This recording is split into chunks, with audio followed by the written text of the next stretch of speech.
مصلح امت محسن اہل سنت حضرت علامہ قبلہ پیر سید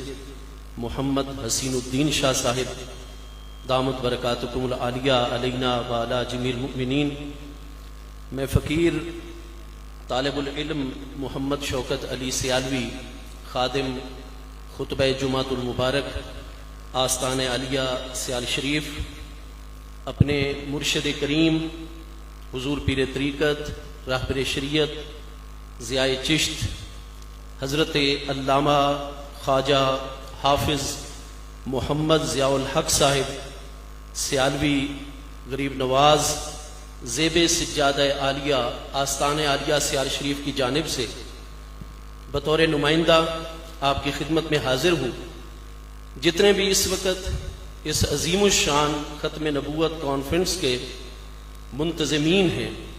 بالخصوص پیر طریقت راہبر شریعت استاذ العلماء حضرت علامہ قبلہ پیر سید حسین الدین شاہ صاحب غریب نواز، آپ کی خدمت میں ہمارے تمام جو سٹیج پر مشائخ اعظام علماء ذیشان اور جتنے بھی کانفرنس میں حاضرین ہیں، سب کو حضور پیر سیال کی جانب سے سب سے پہلے السلام علیکم ورحمۃ اللہ تعالی وبرکاتہ۔ اس کے بعد حضور پیر سیال لاجپال غریب نواز، آپ کا پیغام ہے کہ ختم نبوت کا عقیدہ ضروریات دین میں سے ہے۔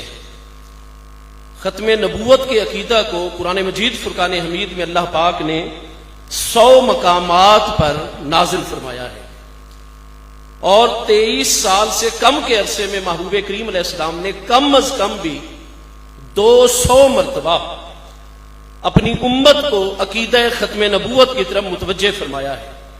تو جس عقیدے کے پیچھے 100 آیات قرآنی اور کم از کم 200 احادیث صحیحہ و حسنہ موجود ہیں، وہ عقیدہ ضروریات دین کے اندر شامل ہے۔ اور حضور پیر سیال لاجپال کا ارشاد گرامی ہے کہ ہماری علم کلام کی کتابوں میں یہ بات صدیوں سے طے کر دی گئی ہے کہ کل مدعی للاسلام ينکر شیئا من ضروریات الدین فہو المرتد وحکمہ حکم المرتدین، کہ جو شخص بھی اسلام کا دعویٰ کرنے والا ہو اور مدعی اسلام ہو کر اسلام کا دعویٰ رکھنے کے باوجود اگر ضروریات دین میں شامل کسی ایک بھی ضرورت دینی کا انکار کرتا ہے تو وہ مومن اور مسلمان نہیں رہتا، بلکہ وہ مرتد ہو جاتا ہے، اور شریعت طاہرہ میں اس کا حکم مرتدین والا ہوتا ہے۔ چنانچہ ذی الحج سن 12 ہجری میں حضرت امیر المومنین امام الواصلین الی رب العالمین حضرت سیدنا صدیق اکبر رضی اللہ تعالیٰ عنہ کی قیادت میں تمام کے تمام ہمارے پیارے آقا کریم علیہ الصلوۃ والسلام کے پیارے اہل بیت اطہار رضوان اللہ تعالیٰ علیہ مجمعین کی صاحب علم و دانش ہستیاں اور جتنے صحابہ کرام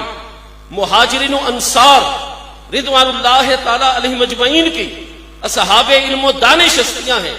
انہوں نے متفقہ طور پر مسیلمہ کذاب کے خلاف اقدام کیا، وہی اقدام جو مرتدین کے خلاف ہوتا ہے۔ باوجود کہ مسیلمہ کذاب نبی پاک علیہ السلام کی نبوت کو مانتا تھا،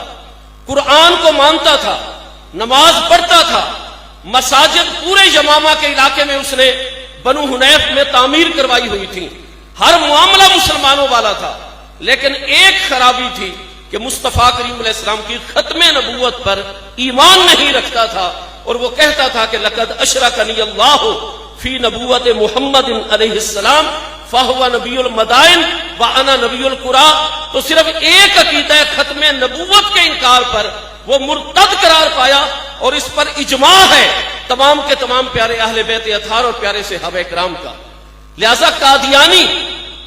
جن کو غیر مبہم الفاظ کے اندر بر صغیر کے اندر 3 مرتبہ واضح کر دیا گیا کہ یہ لوگ مرتد ہیں اور اسلام کے ساتھ ان کا کوئی تعلق نہیں ہے۔ 7 فروری 1935 میں قیام پاکستان سے 12 سال قبل